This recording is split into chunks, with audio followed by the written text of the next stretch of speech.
नमस्कार दोस्तों, news all area में आपका स्वागत है। मैं मिथिलेश यादव आज आपको ऐसी खबर सुनाऊंगा जिसकी आप कथाएं कहावत बहुत पहले से सुनते आ रहे हैं।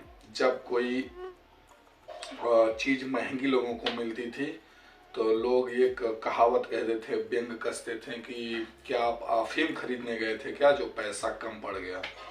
तो आज हम बात कर रहे हैं अफीम की। और ये मामला है कौशाम्बी में, यमुना नदी के किनारे कछारी गांव, कछारी एरिया पड़ता है। वहाँ पे लगभग अंतर्राष्ट्रीय मार्केट की अगर बात की जाए तो लगभग 10 करोड़ से ज़्यादा की अफीम पैदा की गई थी, जहाँ पे पुलिस की रेड पड़ी और 3 लोगों के ऊपर मुकदमा कायम किया गया। आप लोगों को यह समझना चाहिए कि भारत देश में अफीम की खेती करना गुनाह क्यों है, और अगर कोई खेती करना चाहे तो किस प्रकार कर सकता है, इसके सरकार के नियम क्या हैं, और इसका लाइसेंस किसानों को कैसे प्राप्त होता है। इन सब बातों की जानकारी हम आपको देंगे। तो सबसे पहले हम आपको बताएंगे कि भारत देश में कहां कहां पर अफीम उगाई जाती है और कितनी मात्रा में उगाई जाती है, और ये जो भारत में अफीम की खेती होती है इसका बाजार, इसका ग्राहक कौन है, इसकी खरीदारी कौन करता है। तो मध्य प्रदेश, उत्तर प्रदेश के कुछ इलाके और राजस्थान का बॉर्डर, जहां पर अफीम की खेती की जाती है और इसका बाकायदा लाइसेंस जारी होता है। जिन लोगों के नाम और जितना खेत, उस लाइसेंस में जितना खेत दर्ज रहता है, अगर 1 एकड़ है तो 1 ही एकड़ में आपको अफीम उगानी है, उससे ज़्यादा आप खेती नहीं कर सकते। अगर उससे ज़्यादा आप अफीम की खेती करेंगे तो ये अवैध कहलाएगा और आपको सजा होनी तय है, ये आप जान लीजिए। और अब हम आपको बताएंगे कि अफीम का लाइसेंस किसको देती है सरकार।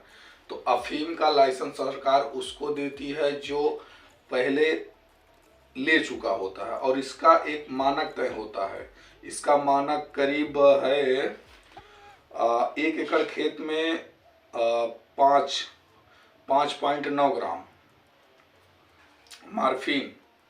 उसमें एक आता है, जब अफीम की खेती में आप देखेंगे डोडे होते हैं, उन डोडों में एक निशान मारा जाता है और शाम को 4 बजे निशान मारा जाता है, और रात भर उसमें से एक द्रव्य पदार्थ निकलता है जो उस पर जम जाता है। तो सुबह धूप कड़ी होने से पहले, यानी कि 10 बजने से पहले पहले उस लिक्विड पदार्थ को उसमें से निकाल लिया जाता है सफाई के साथ, और उसको मार्फिन कहते हैं। और अफीम की खेती में बहुत ज़्यादा फ़ायदा है। फ़ायदा इतना है कि पूछिए मत, लेकिन बताते हैं कि वो सरकार के यहाँ ही आपको बेचनी है, और मानक इसलिए तय किया जाता है कि कहीं आप उसकी कालाबाजारी ना करें। अफीम का जो मानक है उसके हिसाब से आप सरकार को जमा करिए, और अगर आप कहीं ये कहते हैं कि उससे कम पैदावार हमारे खेतों में हुई है, तब सरकार अगली बार जब आपका लाइसेंस रिन्यूअल करना रहेगा तो लाइसेंस निरस्त कर देगी, क्योंकि उसको ये लगता है कि कहीं आप इसकी कालाबाजारी कर रहे हैं, सरकार से चोरी छिपे अवैध रूप से इसको बेच रहे हैं बाजार में, इसलिए वो लाइसेंस रद्द कर दिया जाता है। और एक फ़ायदा इसमें बहुत बड़ा यह होता है कि एक डोडे जो रहते हैं उसमें जब निशान मारा जाता है तो मार्फिन निकलता है, और उसमें अंदर जो पदार्थ रहते हैं उसको खसखस कहते हैं। इसकी कीमत भारतीय बाजारों में नशीले पदार्थों के रूप में ही इसकी पहचान की जाती है। लोग इसका सेवन करते हैं, लेकिन इसकी जो रेट है वो मार्केट में लगभग 2 लाख रुपए के आसपास, 1 क्विंटल का 2 लाख रुपए के आसपास ये भारतीय बाजारों में बिकता है, जिसको खसखस कहते हैं। तो ये बहुत बहुत प्रचलित है।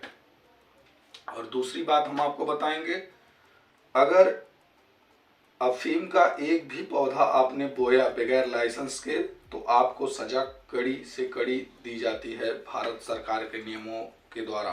और अब हम आपको बताएंगे कि इसका लाइसेंस कैसे प्राप्त होता है। इसके लाइसेंस ऑनलाइन आपको रजिस्टर्ड करवाना पड़ता है, आपको खेत की जानकारी देनी होती है, और अगर सरकार का प्रावधान जो है खरीदने का उसके उसके सिस्टम में बैठता है, उसको ज़्यादा चाहिए अफीम, तो वो खेत और किसान को बढ़ाती है, लाइसेंस देकर उनको उनको निर्देशित करती है कि आप भी इसकी खेती करिए। लेकिन अगर उसका खरीदने का पैमाना एक लेवल में है, यानी कि वो उसको जितना चाहिए उस हिसाब से उतने एकड़ खेतों को पहले ही परमिशन दे चुके हैं, लाइसेंस जारी कर चुके हैं, तो वो आगे नए किसानों को इसका लाइसेंस, इसका परमिशन नहीं देते हैं। इस बात का आप लोगों को ध्यान रखना चाहिए। और अगर आपको ऑनलाइन करना है, पूरा प्रोसीजर आपको जानना है, तो नारकोटिक्स विभाग का website opium farming in India and DPS, इस पे जब आप जाएंगे, अपने क्रोम ब्राउज़र में मोबाइल के ओपन करेंगे, तो आपको वहाँ पे बहुत सारे दिशा निर्देश मिलेंगे, जिसमें बहुत सारे ऑप्शन हैं, आप लोग देख सकते हैं इसमें, और आप आवेदन कर सकते हैं।